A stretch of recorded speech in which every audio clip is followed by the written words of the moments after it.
Shalom, selamat pagi dan salam sejahtera untuk kita semua.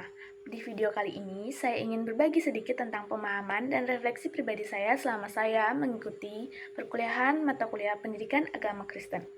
Jadi, selama saya mengikuti perkuliahan ini, saya menyadari bahwa pendidikan agama Kristen itu sangat penting untuk mahasiswa.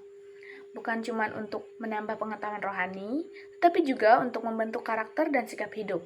Di tengah dunia kampus yang penuh tantangan ini, iman Kristen menjadi dasar dalam mengambil keputusan yang benar dan bertanggung jawab.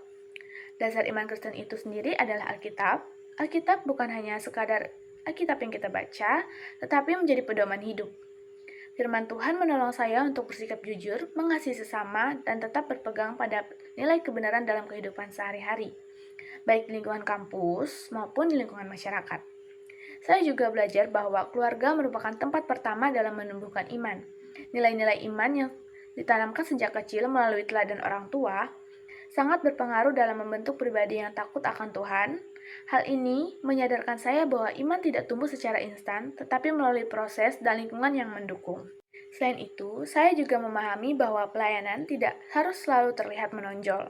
Pelayanan bisa dilakukan melalui hal-hal sederhana, seperti membantu teman yang sedang kesulitan, bersikap sopan, serta peduli terhadap sesama. Pelayanan sejati lahir dari hati yang tulus, bukan untuk mencari pengakuan.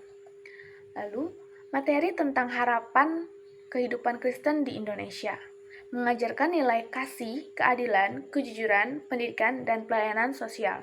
Sebagai mahasiswa Kristen, kita dipersiapkan untuk menjadi pemimpin masa depan yang berintegritas dan membawa dampak positif bagi bangsa. Dari semangat Rasul Paulus dalam Kisah Para Rasul pasal 20 ayat yang ke-17 sampai yang ke-24, saya belajar dari keteguhan iman dan kesetiaan dalam menjalankan panggilan Tuhan meskipun menghadapi tantangan. Hal ini relevan dengan kepemimpinan masa kini, yaitu kepemimpinan yang taat kepada Tuhan dan menjadi teladan. Lalu, kita juga sempat membahas tentang diskriminasi dan intoleransi yang dikaitkan dengan tokoh Esther. Dari Esther, saya belajar keberanian untuk membela kebenaran dan keadilan.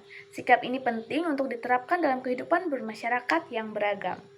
Di era digital, penggunaan media sosial yang bijak menjadi tanggung jawab bagi mahasiswa Kristen.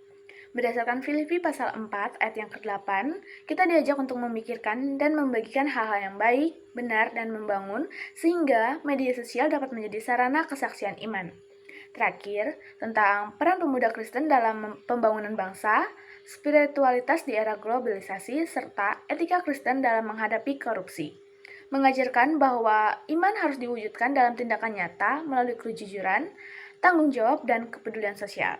Jadi, untuk kesimpulannya, menjadi mahasiswa Kristen yang beriman berarti mampu menghidupi nilai-nilai Kristiani dalam kehidupan sehari-hari, baik di kampus, keluarga, maupun di masyarakat. Iman bukan hanya untuk dipelajari, tetapi untuk dijalani dan diwujudkan dalam perbuatan nyata. Sekian video dari saya. Terima kasih, Tuhan Yesus memberkati.